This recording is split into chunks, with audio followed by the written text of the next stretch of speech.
BBC Radio Sussex. Make a difference.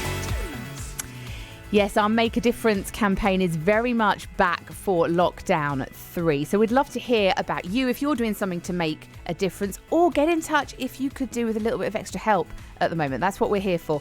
Volunteer drivers are making a big difference, ferrying patients to and from vaccination centres in Sussex. One driver in particular, Catherine Lane, is being particularly helpful. She's ferrying many of the Brighton Health and Wellbeing Centre's 15,000 patients to the Portslade Health Centre for their vaccinations. Catherine joins us live along with Shilpa Patel, who's a pharmacist and partner at the surgery. Thanks so much for joining us. Catherine, why did you want to get involved with this? I think one of my elderly neighbours, I bumped into her in the street and she looked terribly sad. And I said to her, "How are you doing?" And she told me, she said she just declined the vaccine because she had no way of getting to Portslade. Oh, bless her. The surgery were looking at options to actually help their patients, but at the same time I just emailed the surgery and just offered my services because I thought, gosh, there must be so many other people like her that just can't manage the bus or can't even manage a taxi and don't have people close by that can help them. And so and that's really the reason. How many people have you ferried so far, do you reckon? Gosh, I don't know. One thing I would say is it is a very, very small fraction of the 15,000 patients you mentioned. Oh. I bet most of them actually take the thing is with it is that actually most of them take a long time to actually ferry because a lot of them are very fragile. Yeah. To actually take them there, to wait for them, then to take them back. So actually in the course of a day, you can't even actually ferry a huge number because of the sort of the hour and a half it takes roughly to do each patient. I bet as well, though, Catherine, they really appreciate the emotional support as well, because for a lot of these elderly people, they probably haven't seen many people this year. Well, I think they do, but also, it's an absolute pleasure meeting them as well. I've sort of met so many lovely elderly patients that just so charming and so wonderful. And to sort of see them, getting into the car with their war medals on, or just in their 90s, and just so pleasant and charming. It's been an absolute honour to be able to actually work with them. Well, Shilpa Patel is a pharmacist and a partner at the surgery. I guess you're indebted to people like Catherine, making sure people get to those appointments. Oh, yeah.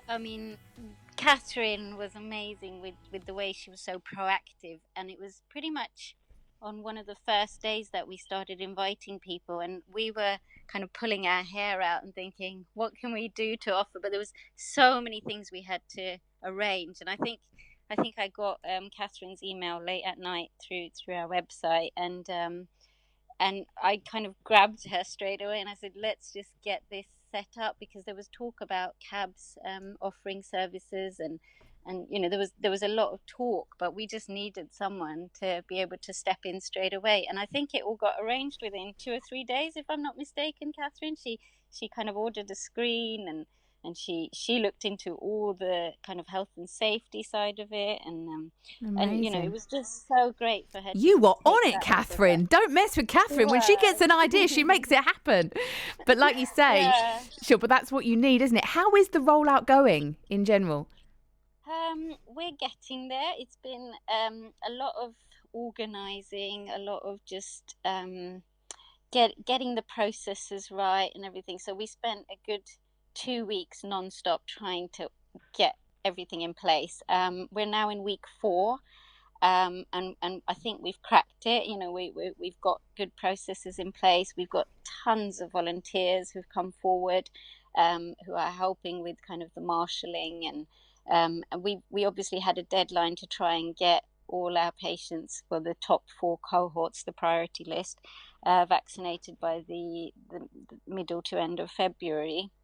And we're definitely aiming for that, and I think we should be able to complete it. Great. The delivery of vaccines has kind of been one of the things. We only get told when we get the vaccines. We've got we get about 3 or 4 days notice, and in that time we have to book all the patients in, make sure we've got the right staff to be able to vaccinate, and it's quite a big kind of a lot of organising. Shilpa, I'm coming out in a rash just listening to you. I mean, logistically, it's a huge undertaking. I mean, well done, because I do think it is. I do think it is an incredible effort from healthcare professionals and volunteers like Catherine. Everyone coming together to do their bit. Have you got any famous faces volunteering down at your vaccination centre? I mean, I don't want to make you feel bad, but over in Midhurst, they've only got Downton star Hugh Bonneville in a high vis. Maybe I should get in contact with all the celebrities. There's loads here, isn't there? Yeah, That's really absolutely. Yeah, I might have to do You could fill that vaccination centre with celebs. Listen, thank you so much for joining us. Really appreciate it. Are you still looking for volunteer drivers? We should be. We've been told that Cabs for Jabs are going to be doing the transporting for Brilliant for most people now. But get in touch with us anyway via the BHWC website, and we're always looking for kind of admin staff and things like that. So all help is welcome. Shilpa Patel, thank you for joining us along with Catherine Lane. Yeah, because of course we heard about Cabs for Jabs on this programme, didn't we?